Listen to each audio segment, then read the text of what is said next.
सगळे बाहेर जाण्यासाठी रेडी होत आहेत. तसेच सगळे रेडी झाले की आम्ही सगळे बाहेर निघून जाऊ. आणि आम्ही आधीच डिसाईड केलं आहे की कोणते कोणते प्लेसेस बघायचे आहे.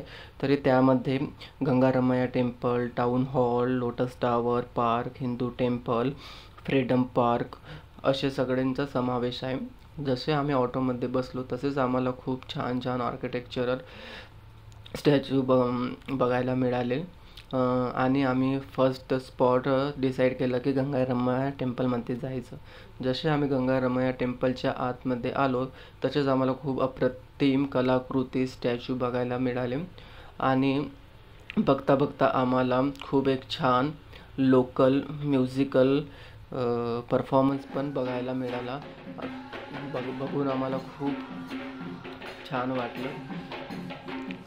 बघता बघता सगळे आम्ही गौतम बुद्धांचे पूर्ण बुद्धामधले स्टॅच्यू वगैरे सगळे आम्ही बघितले. त्यानुसार मग आम्ही डिसाईड केलं की इथे म्युझियम पण एक म्युझियम एरिया पण बनवलेला आहे.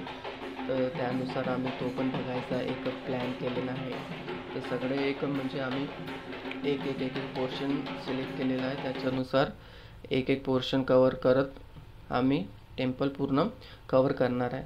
तसेच बघता बघता आम्हाला दिसले की पिंपळांच्या झाडांच्या आतमध्येच गौतम बुद्धांची एक खूप छान प्रतिमा होती. सगळं बघून झाल्यानंतर आम्ही पार्कमध्ये आलो. पार्क हा लेकच्या मधोमध्ये बनवलेला आहे. आणि त्यामध्ये चार टेम्पलच्या चारही बाजूला गौतम बुद्धांच्या स्टॅच्यू मूर्ती ठेवलेल्या आहे. आणि बघायला खूप छान दिसतंय. आणि चारही भोवताला लेक असल्यामुळे ह्या टेम्पलचा आणखी एक बघण्याचा एक दृष्टिकोन चेंज होऊन जातो. आणि आतमध्ये आल्याच्या नंतर आम्ही थोडा वेळ इथे बसलो. त्याच्यानंतर आम्ही प्लॅन केलं की दुसऱ्या डेस्टिनेशनकडे जायचं.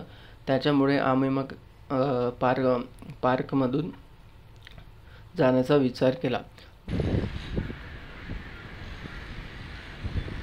कडेच जातो. फ्रीडम पार्कमध्ये आल्याच्या नंतर खूप एक वेगळंच स्ट्रक्चर बघायला मिळालं. बघायला खूप छान होतं. आणि तिथेच एक फ्रीडम पार्क रोड म्हणून पण आहे जो बघायला पार्कमधूनच बघायला खूप छान दिसतंय. बघितल्यानंतर आम्ही इथे विहारा महादेवी पार्कमध्ये आलोय. तिथे एक गौतम बुद्धाची छान एक स्टॅच्यू प्रतिमा होती. त्याच्या अपोजिटलाच टाउन हॉल पण बघायला मिळाले. सगळं बघता बघता सगळ्यांना भूक लागली होती. तर आमचे बोसन OS वगैरे सगळ्यांच्या समोर रेस्टॉरंट बघायला निघाले. आणि जवळच टाउन हॉलचे आम्हाला इंडियन एक रेस्टॉरंट मिळाले. तिथेच आम्ही मग जेवण करायचं प्लॅन केले. आणि जेवणामध्ये पण आणि खूप आश्चर्याची गोष्ट कळाली की इथे आलूबोंडा पण मिळाला. तर एक महाराष्ट्रीयन आठवण पण येऊन गेली. जेवण झाल्याच्या नंतर सगळ्यांनी डिसाईड केलं की हिंदू टेम्पल बघायला जायचं. तर आम्ही सगळे हिंदू टेम्पल बघायला आलो. बट इथे आतमध्ये व्हिडिओग्राफी काढायची परमिशन नव्हती. तर त्यामुळे आम्ही आतले काही फोटोज वगैरे काढलेले नाही. त्याच्यानंतर आम्ही लोटस टावरला बघायचं प्लॅन केलं. लोटस टावर हिंदू टेम्पलच्या जवळूनच दिसत होतं. त्याच्यामुळे मी काही व्हिडिओज इथूनच काढलेले आहेत. तरी पण आता आम्ही डायरेक्ट लोटस टावरच्या जवळ पण जाऊन व्हिडिओज फोटोज थोडे कॅप्चर करणार. कारण की खूप वेळ झाला असल्यामुळे आम्ही आत नाही जायचा प्लॅन केलेला आहे. कारण की आम्हाला आणखी ओल्ड पार्लिमेंट, मरीन ड्राईव्ह हे सगळे कवर करायचे आहेत. त्याच्यामुळे आम्ही लोटस टावरच्या आतमध्ये नाही जात आहे. आणि बाहेर येतानाच आम्हाला पार्लिमेंट बघायला मिळाले.